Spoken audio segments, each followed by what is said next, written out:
Well, a major setback moments ago to President Trump's self-described big, beautiful budget bill. A handful of conservative Republicans joining with Democrats and voting against that bill in committee.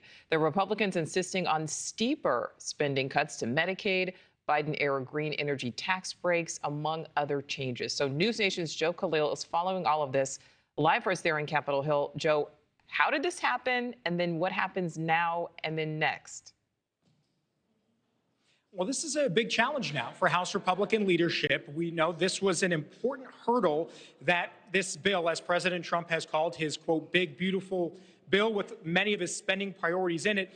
It was an important hurdle for this bill to cross today, and it failed to do so. It failed to advance out of the House Budget Committee. You had 5 Republicans voting no, joining all Democrats.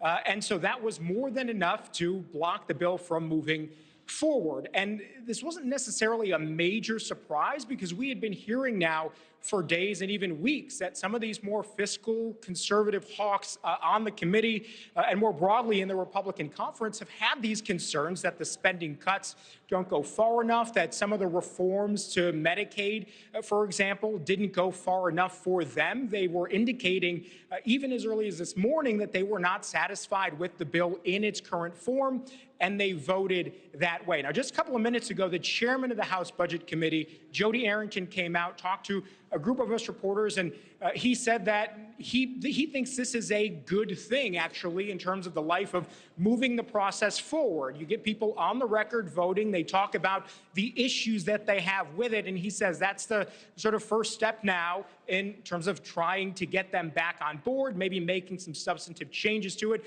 But he also said that that is going to be a conversation that has to be had from leadership with these members. Now, we did get a chance to speak to a couple of members. We're going to play for you here an interview that we did with Congressman Edwards. Take a listen to what he said. This is somebody who actually voted for the bill, but his sort of acknowledging the concerns that his fellow Republicans had who didn't vote for it. We've got work to do. There are many of us wish that we could have found better savings. My philosophy is you take what you can get when you can get it, and then you come back and fight for more.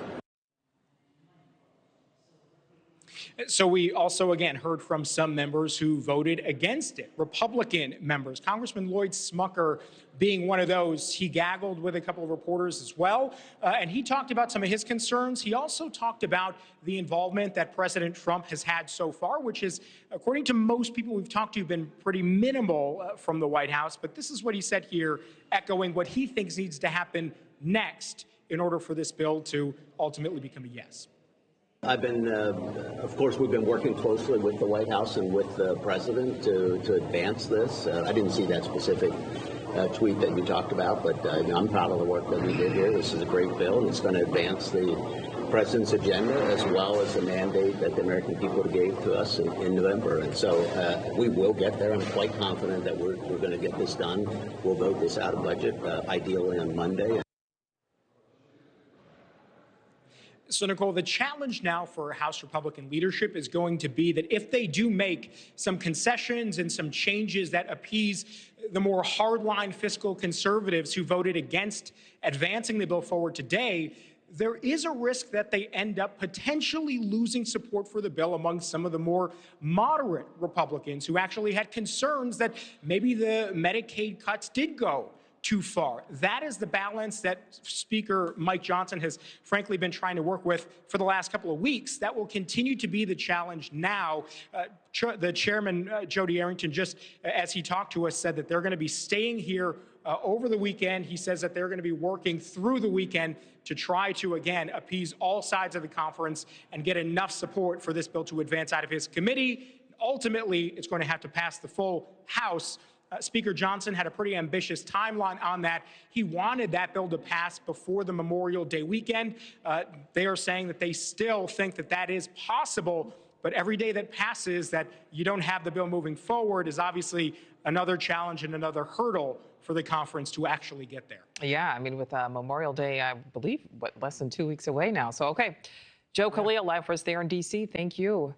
Thank you for watching. Subscribe below and download our NewsNation app right now on your phone, and you will get fact-based, unbiased news for all Americans.